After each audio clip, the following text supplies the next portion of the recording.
मनदीप जी को मारने वाली उनकी खुद की बेटी है। बहुत बड़ा षड्यंत्र चल रहा है सेना के जवानों की बेटियों को फंसाने का, चाहे लव जिहाद में फंसाओ, चाहे सेकुलरिज्म के नाम में फंसाओ, चाहे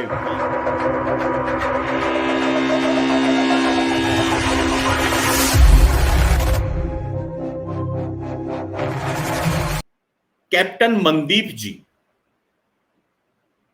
कैप्टन मनदीप से आप लोग को कुछ याद नहीं आएगा। अब मैं दूसरा नाम बोलूंगा, सबको याद आ जाएगा। गुरमेहर कौर आ गया सबको याद। गुरमेहर कौर को प्लेग कार्ड देके प्लांट किया जाता है और वो बोलती है कि मेरे पिता को पाकिस्तान ने नहीं मारा, जंग ने मारा है।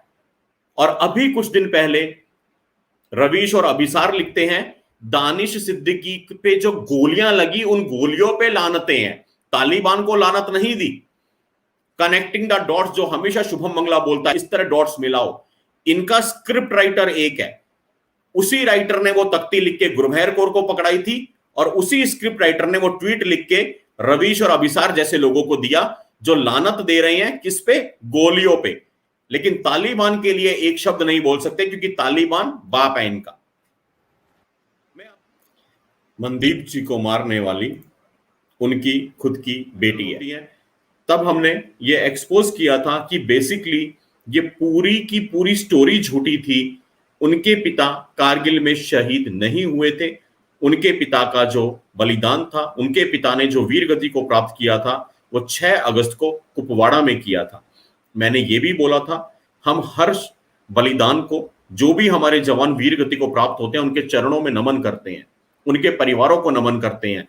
लेकिन हाँ, राजनीतिक एजेंडे के तहत, पाकिस्तानी प्रोपोगंडा के तहत, आईएसआई की स्क्रिप्ट के तहत अगर कोई हमारे जवान की जो बलिदान हुए, जिन्होंने जीवन का सर्वोच्च बलिदान दिया है, उसके बलिदान की कोई झूठी कहानी लिख करके देश तोड़ने का नैरेटिव चलाएगा, तो वो हमारे जवान की सगी बेटी भी होगी, तो शुभम मंगला उसको एक्सपोज करेगा। और मेरे दोस्तों, मैं बहुत बड़ी बात आपको अंदर की बात बता रहा हूं, ये सारा एक्सपोज करने के बाद में बहुत सारे टीवी चैनल्स आए थे मेरा इंटरव्यू लेने के लिए। कुछ टीवी चैनल्स पे मैं गया भी था, मैं आपको वो सारी चीजें भी दिखाऊंगा। एक चैनल वाले ने क्या किया, जब वो मेरे से मिलने मेरे ऑफिस आया, डॉक्यूमेंट्स उसको मैंने दिखाए, हमारी पूरी स्टोरी आपको पता है, हम बिना कागज के, बिना सबूतों के मैं कुछ नहीं बोलता। या आपको पता है मैं कितना बैमी आदमी हूं, कितना शक्की आदमी हूं, आप लोग समझ गए होंगे अब तक। तो साक्षी गवाह है, साक्षी को मैंने कितनी बार बोला कि तो सकीना नहीं है, मैं कैसे गारंटी कर लूं, है ना। और आज देखो साक्षी यहां पे हनुमान चालीसा करवाती है। तो ये हमारे पैरामीटर्स है, हमारे प्रोटोकॉल है। वेरिफिकेशन, ये चीज वो चीज ना, हर एक चीज में शक करते हैं। हमारी नेचर ऐसी बन चुकी है, मैं क्या करूं, मजबूरी है कि हमारी ट्रेनिंग में हमें सिखाया जाता है, उसके बारे में डिटेल में नहीं बता सकता। तो मैंने सारी चीजें डॉक्यूमेंटेड रखी हुई थी अपने पास में। एक चैनल ने क्या किया, किसी को वो सारी चीजें दे दी, मेरा कोई बाइट अपने चैनल में नहीं चलाई, और उसके बाद में मेरे पे केस करवा दिया। गुरमेहर के कोई चाचा वाचा कह रहे थे अपने आप को, तो चाचा का बाजा बजाया बाद में, चाचा का बाजा बाद में, नीचे का नभ है वो मैंने तब बजाया। 5 साल पहले की बात बता रहा हूं। तो हम डरते नहीं है, ये बहुत सारे काम करके बैठे हैं। हो सकता है आप में से कुछ पुराने साथी होंगे जिनको ये बातें याद होंगी।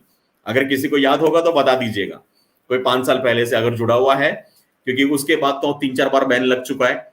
ये सब नया तामझाम है जिसपे आप जुड़े हैं, ये वाईटी चैनल बिल्कुल नया है ना।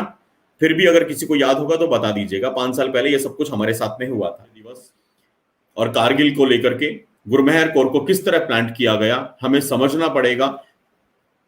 मैंने पिछले 2 महीनों में कम से कम 10 बार यह इशारा यहां पे दिया है। बहुत बड़ा षड्यंत्र चल रहा है सेना के जवानों की बेटियों को फंसाने का, चाहे लव जिहाद में फंसाओ, चाहे सेकुलरिज्म के नाम में फंसाओ, चाहे वामपंथ के नाम पे फंसाओ, चाहे अर्बन नक्सल के नाम पे फंसाओ, किसी भी तरह से सेना के जवानों की बेटियों को टारगेट करके या तो बदला लो उनके पिताओं से, बच्ची को लव जिहाद में फंसा लो, या देश विरोधी एजेंडे में उनकी बच्चियों को लगाओ। गुरमेहर कौर भी इसी एजेंडे का शिकार बन गई थी। एक और वीडियो देखो।